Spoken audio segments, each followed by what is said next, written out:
धुळ्यामध्ये farmer ID server डाऊनचा फटका. जिल्ह्यामधील 1,00,000 ते 30,000 शेतकऱ्यांची नोंदणी. दरम्यान जिल्ह्यामध्ये 9,547 शेतकऱ्यांच्या फार्मर आयडी नोंदणीचे लक्ष्य.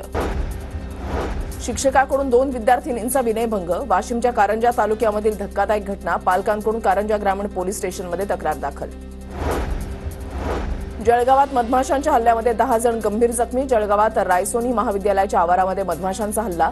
जळगाव जिल्हा शासकीय वैद्यकीय महाविद्यालयामध्ये उपचार सुरू.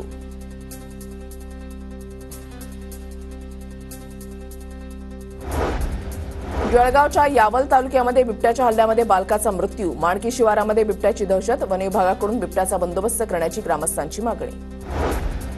जळगावमधील कवयित्री बहिणाबाई चौधरी उत्तर महाराष्ट्र विद्यापीठाच्या मागील बाजूला असलेल्या हनुमान खोरे जंगलामध्ये अचानकपणे भीषण आग. आगीमध्ये जंगल परिसरातील अनेक झाडं तसंच मोठ्या प्रमाणावर जंगल क्षेत्र जळून खाक. आग विझवताना वन कर्मचारी जखमी. जळगावातील कवयित्री बहिणाबाई चौधरी उत्तर महाराष्ट्र विद्यापीठाच्या मागील बाजूला असलेल्या हनुमान खोरे जंगलामध्ये अचानकपणे भीषण आग.